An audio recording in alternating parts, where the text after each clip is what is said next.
Namaku Ellie Morgan, dari London. Seumur hidup aku percaya ilmiah, data, angka, teori.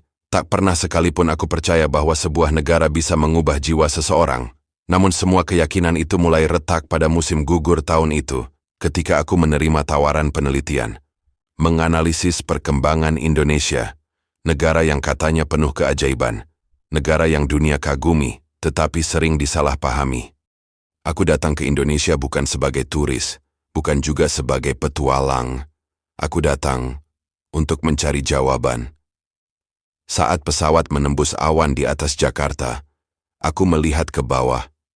Cahaya lampu kota berpendar seperti jutaan bintang di bumi, dan hatiku berbisik, Indonesia, apa yang akan kau tunjukkan padaku? Hari pertama, kakiku menyentuh tanah Jakarta, dan aku tidak tahu bahwa perjalanan ini akan mengubah cara pandangku terhadap dunia, juga terhadap diriku sendiri. Aku kira Indonesia hanya soal wisata, Bali, pantai, senja. Tapi sejak turun dari bandara, aku melihat sesuatu yang berbeda. Aku melihat sesuatu yang jauh dari imajinasiku. Indonesia bukan sekadar negara tropis. Ini negara yang bergerak. Di stasiun MRT, anak muda berlarian dengan laptop. Di coworking space, ratusan startup lahir setiap bulan. Di pasar tradisional, ibu-ibu yang tampak sederhana, mengatur logistik online, menjual makanan ke seluruh kota lewat aplikasi. Indonesia sedang tumbuh, kata sopir taksi yang mengantarku. Tahun ini saja banyak investor datang. Kami ingin masa depan yang lebih baik. Aku tersenyum. Kedengarannya optimis sekali. Ia menjawab dengan mata berbinar. Kami tidak boleh pesimis, Pak. Masa depan itu dikejar. Negara ini seperti jantung yang berdetak cepat, gumamku. Di balik kesederhanaannya, aku melihat sesuatu yang dramatis. Aku melihat bagaimana ekonomi Indonesia bergerak bukan hanya oleh perusahaan besar, tapi oleh jutaan UMKM kecil, pedagang, pengrajin, anak muda kreatif, hingga ibu-ibu yang menjual makanan rumahan dan mengirimnya lewat aplikasi. Ekonomi Indonesia bukan dibangun oleh gedung-gedung tinggi, tapi oleh harapan jutaan rakyatnya. Dan aku mulai sadar, pertumbuhan ekonomi Indonesia tidak hanya statistik, tapi spirit. Di salah satu kampus di Jakarta, aku menyaksikan debat politik paling panas yang pernah kulihat. Mahasiswa berteriak, saling potong argumen, bahkan ada yang hampir marah besar. Di sana aku melihat hal yang membuatku bingung sekaligus kagum. Mahasiswa dari berbagai suku, agama, dan latar belakang berdebat keras tentang politik. Namun setelah acara selesai, semuanya pergi makan bersama sambil bercanda. Bagaimana kalian bisa tetap akur setelah perdebatan panas itu? Tanyaku. Seorang mahasiswi perempuan tersenyum. Ini Indonesia, mister. Kita beda pendapat itu biasa. Tapi kita tetap saudara. Aku tak habis pikir. Di negara saya, setelah debat seperti itu, orang bisa berantakan bertahun-tahun, kataku. Dan saat itu aku mengerti, politik di negara ini keras, tapi hubungan sosialnya lembut. Rakyatnya bisa berbeda, tapi tidak mudah terpecah. Indonesia bukan tidak punya masalah, siapapun tahu itu. Tapi ada semacam ikatan halus yang membuat negara ini tetap berdiri teguh. Dari luar Indonesia terlihat bising, tapi dari dekat, ada ikatan lembut yang menjaga bangsa ini tetap milik semua orang, bukan satu golongan. Perjalananku berlanjut ke Yogyakarta, kota yang katanya menyimpan jiwa.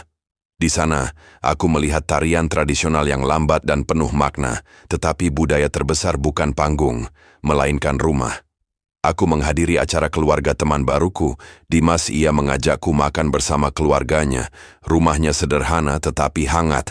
Saat ibunya menghidangkan makanan, aku merasa seperti tamu kehormatan.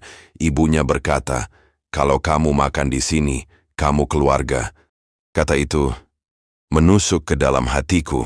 Aku menatap mereka, tertawa bersama, saling bercanda, saling menawarkan makanan.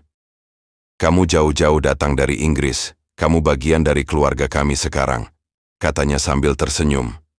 Di malam itu, aku mendengar gamelan, melihat tari tradisional, mencicipi makanan penuh bumbu. Namun budaya Indonesia bukan hanya di panggung atau buku sejarah. Budaya itu hidup di meja makan, di cara mereka menghormati orang tua, di cara mereka tertawa meski hidup sulit. Dan aku tersentuh. Untuk pertama kalinya aku merasa bukan orang asing. Di sana aku mengerti, Indonesia tidak hanya punya budaya, Indonesia adalah budaya itu sendiri. Dan aku mulai menikmati hal-hal kecil. Aroma kopi yang menguar di pagi hari. Anak-anak kecil berlari tanpa alas kaki. Orang-orang yang selalu berkata, hati-hati di jalan. Aku merasakan kehangatan yang tidak pernah aku dapatkan di kota kelahiranku. Di sebuah kampus di Bandung, aku menemui sekelompok mahasiswa perakit robot. Robot mereka memenangkan lomba internasional. Aku bertanya, apa yang membuat kalian bisa sejauh ini? Tapi, dunia tidak banyak mendengar tentang kalian, kataku. Salah satu dari mereka menjawab, kami bukan tidak ingin terkenal, Mister. Kami hanya ingin Indonesia ikut berdiri di antara negara-negara besar. Kami ingin dunia tahu bahwa Indonesia tidak kalah. Aku terdiam. Mereka tidak sombong, tidak mengeluh kurang fasilitas. Mereka hanya bekerja, berkarya, diam-diam, tekun. Aku juga bertemu atlet muda yang berlatih keras, pelajar yang menang Olimpiade Matematika, hingga pemuda desa yang membuat teknologi pertanian sendiri. Di wajah mereka aku melihat sesuatu. Ambisi yang lahir dari harapan, bukan dari keserakahan. Di tempat lain aku bertemu atlet panahan berusia 14 tahun yang berlatih dalam hujan. Kenapa tidak berhenti? Tanyaku. Ia menjawab, kalau aku berhenti, mimpiku juga berhenti. Prestasi Indonesia bukan tentang sorotan, tapi tentang ketekunan. Tentang anak-anak muda yang berjuang meski dunia tidak menonton. Dalam keheningan itu, aku melihat sesuatu yang dramatis. Ambisi yang murni, ambisi yang tidak membakar orang lain, hanya membakar semangat sendiri. Sebelum ke Indonesia, aku pikir negara ini hanyalah negara berkembang biasa. Ternyata, pandanganku keliru. Seorang diplomat yang kutemui berkata, Indonesia mungkin tidak paling keras bicara. Tapi ketika ia bicara, dunia mendengarkan. Indonesia tidak suka konflik, tapi Indonesia suka menyatukan. Aku mendengar bagaimana Indonesia menjadi mediator di Asia Tenggara, bagaimana Indonesia memperkuat perannya di G20, bagaimana negara ini mulai menentukan standar di industri nikel, energi, pangan, dan yang mengejutkan, banyak negara besar mulai melirik kerjasama jangka panjang. Indonesia bukan negara yang berteriak lantang di panggung dunia, namun ketika ia berbicara, negara-negara besar mendengar. Negara ini seperti air, tenang tetapi kuat, tidak menabrak, hanya mengalir namun mengubah bentuk batu. Aku memandang peta dunia, dan untuk pertama kalinya, titik kecil bernama Indonesia terasa sangat besar. Itulah pengaruh Indonesia, diam tapi nyata. Hari itu hujan turun deras sekali. Aku tinggal di rumah Dimas beberapa hari. Setiap pagi ibunya membuat sarapan. Ayahnya memberi petuah sederhana. Kami duduk bersama, mendengarkan suara hujan. Suatu malam, hujan turun deras. Kami duduk di teras, minum teh hangat. Dimas berkata, Eli, kamu jauh dari rumah. Kalau kamu rindu keluarga, anggap saja kami keluargamu. Aku terkejut. Kata-kata itu membuat dadaku hangat, sederhana, tapi tulus. Ternyata, kekayaan terbesar Indonesia bukan emas, bukan laut, bukan tanah, tapi manusia yang memegang erat nilai keluarga dan persahabatan. Di negeri ini, kesepian sulit ditemukan. Selalu ada seseorang yang berkata, sudah makan, sudah istirahat, kamu baik-baik saja. Dalam hujan dan cahaya redup aku sadar, keluarga bukan hanya tentang darah. Keluarga adalah tempat di mana hatimu berhenti berlari, dan kehangatan itu menyembuhkan. Hari terakhir di Indonesia, aku berdiri di tepi pantai, memandang matahari terbenam. Aku menutup mata dan mendengarkan suara angin.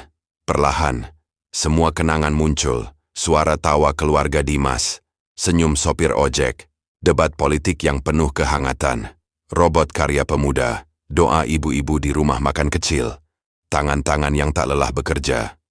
Aku memikirkan semua yang kulihat, ekonomi yang tumbuh, politik yang rumit tapi penuh persaudaraan, budaya yang hidup, prestasi yang membanggakan, pengaruh internasional yang makin terasa, dan manusia-manusia hangat yang memberiku arti rumah. Di kepalaku, satu kalimat muncul. Indonesia bukan negara yang harus dipahami.